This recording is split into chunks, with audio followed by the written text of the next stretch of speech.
Just thought I'd take a minute to show you how I'm doing a reverse cover stitch on the new green style Cavallo leggings. And this would work, this method would totally work on, really any leggings pattern. I'm using one of the smaller sizes, so I'm just doing this, partly that you can do it, on pretty much any size, though a children's legging might be a little challenging. So I've got my cover stitch set up with 3 needles.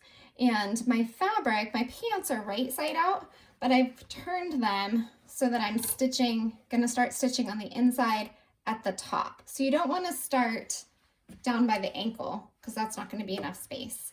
You wanna start up at the top where the waist is, okay?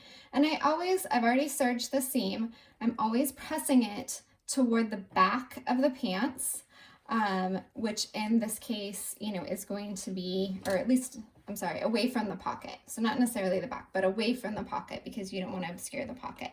So I've got it pressed that way, but I'm going to start here at the top, and then I'm lining up my right needle just to the right of that serge seam. So as I go along, I kind of pull these layers apart just a little bit to make sure that there's no fabric that gets scrunched in there.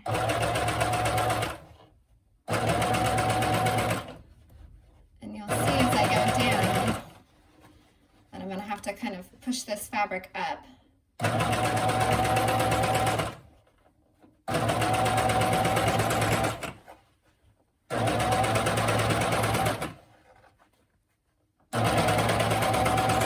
I don't want to get bunched up behind the presser foot because that'll cause some funky stitches.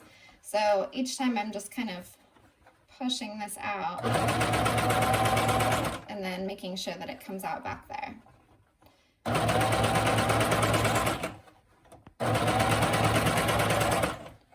So again, you're seeing that I'm having to kind of turn this as I go so that the presser foot's inside the leg.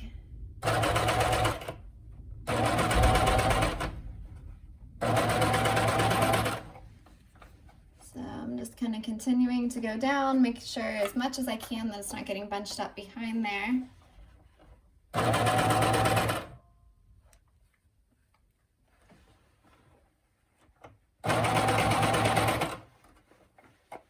Okay.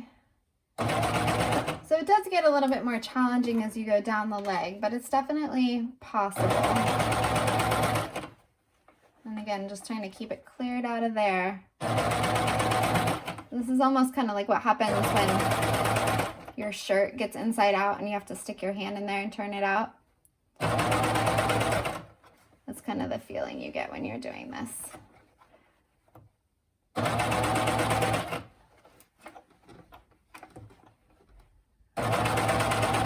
So I'm almost to the bottom, just making sure I kind of slow down when I get down here. So almost to the edge.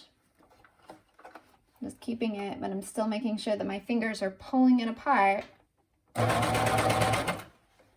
then I'm almost down at the bottom. So we're almost there. Okay, so we made it. So I'm gonna lift up my presser foot. I'm pulling my 3 threads toward me. And this is always how I end a cover stitch. Snipping, and then I'm going to sneak the fabric out the back of the machine. And that's gonna knot it. That's gonna take a little bit of sneaking. The thicker your fabric is, of course, the more challenging this becomes. So just gonna kind of pull it back out there a little bit at a time. You know what this reminds me of is like putting on nylons, which I haven't done in like 20 years or more. But okay, so there we have our cover stitch seam. And then I can go on to the other leg. Now the key to making this work, of course, is starting at the top. So I had my seam pressed toward the right. I'm still pressing it out so that the pocket, it's not covering the pocket away from the pocket, but now it's pressed the other direction because I'm using the other leg. So then I'll start here and I'll go down and do the same thing.